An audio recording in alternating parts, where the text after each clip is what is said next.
E aí, meu irmão e minha irmã, tudo bem? Bom, para você que não me conhece, meu nome é Jonathan Espinho. Sou aqui do canal Alfa Cristão, buscando buscando mais conhecimento, crescimento e desenvolvimento na parte espiritual, principalmente com foco em nós cristãos, na visão cristã, na cosmovisão cristã, para podermos crescer mais e desfrutar mais do conhecimento e sabedoria para termos uma vida melhor, certo?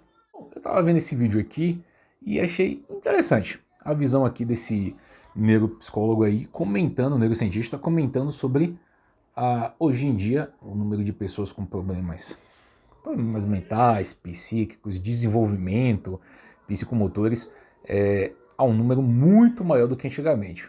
Uma coisa que eu acredito é que o número de pessoas hoje que existem são imensamente maior do que antigamente, óbvio então que os casos também vão ser em números muito maiores. Mas ele faz algumas abordagens ali sobre uma relação entre o ambiente, entre a genética, que pode ser interessante da gente pensar. Eu vou querer ouvir sua opinião, certo? Quando terminar o vídeo, comenta qual a sua opinião sobre e vamos conversar aqui e trocar alguma ideia, tá bom? Vou pedir seu apoio, se inscreva no canal, acione o sininho para não perder vídeos, certo? As atividades. Curte esse vídeo para ir para mais pessoas. Vamos lá! Dos anos 2000 ah, mudou a queixa humana, né, de lá pra cá, porque às vezes eu tenho uma sensação meio saudosista assim do passado. Eu imagino que lá nos anos 90, início dos anos 2000, a vida não era como ela é hoje e não gerava tantos transtornos como gera hoje. Pode ser só uma impressão minha, mas eu te pergunto isso pra saber se isso é verdade e se tu percebeu isso no consultório. Bom, vamos lá. Eu costumo dizer que a gente gosta dos mortos, né? A pessoa depois que morre, ela fica legal, né? O passado é sempre mais bonito. A gente embeleza o passado, né? A gente Sim. tende a olhar para o passado. Cara, eu acho que o nosso sistema de saúde de atenção, a saúde mental era muito precário no início dos anos 90. Né? Eu acho que a gente tem uma revolução aí de atendimento à saúde mental, principalmente no SUS, né? Com os CAPs, NAPs, enfim, né? Com todo esse sistema, com essa rede de atendimento de saúde mental.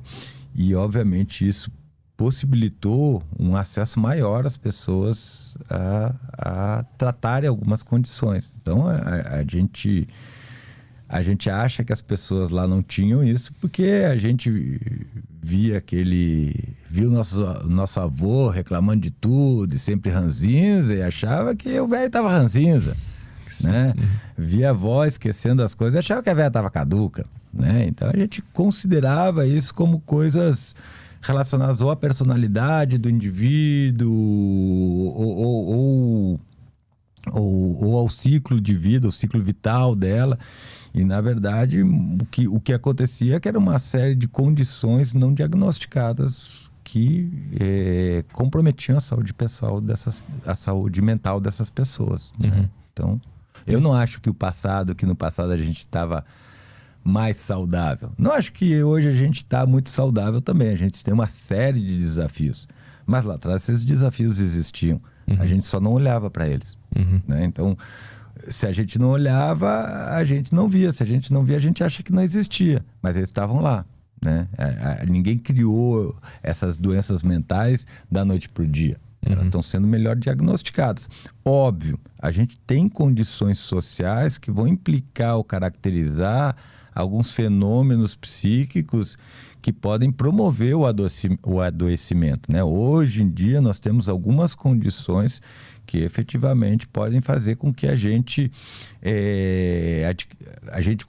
como sociedade toda, tenha mais vulnerabilidade para algumas coisas. Né? Então, eu acho que sim, que existe um aumento de vulnerabilidade em algumas questões que antes talvez não existiam, para algumas doenças mentais que antes não existiam. Né? Mas essa é uma discussão que é muito complexa. Né? Nem nos meios acadêmicos, apesar de eu não estar tão atualizado sobre essa discussão, eu acho que existe um consenso geral se nós estamos ficando mais ou menos doentes, né? Ou se, por exemplo, eu falei do autismo, né? Se você pegar no início dos anos 2000, se eu não me engano, era um caso de autismo para cada 10 mil. né? Hoje é um caso de autismo para cada 36. O que aconteceu aí? As pessoas estão nascendo mais com autismo ou o nosso diagnóstico é mais preciso, mais rápido, mais eficaz e a gente consegue intervir melhor nessa condição, né? Sim, esse é o dilema, né?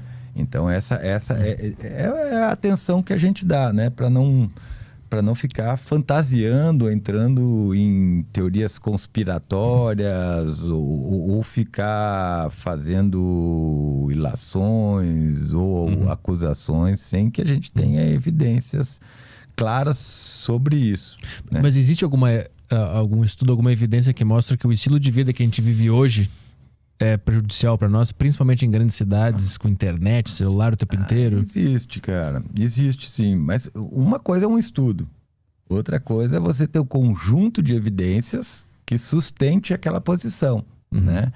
Então, por exemplo, se você for procurar, você vai achar estudos para tudo, né? Se a gente faz uma revisão, se a gente faz uma meta-análise, a gente vai encontrar, inclusive, estudos com resultados divergentes, né? Então, assim, o que a gente tenta fazer é ir juntando estudos, evidências, meta-análises suficientes para que a gente possa afirmar categoricamente, dizer, olha, viver em grandes cidades é uma condição que vai produzir tal e tal e tal condição de saúde mental, né?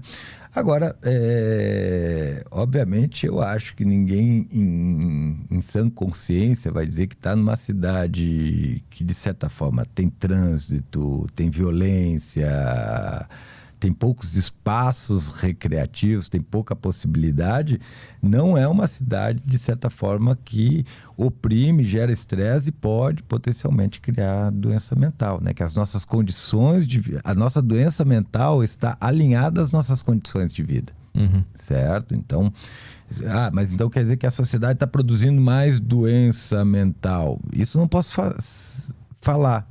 Né? Porque pode ser que a gente esteja já diagnosticando melhor.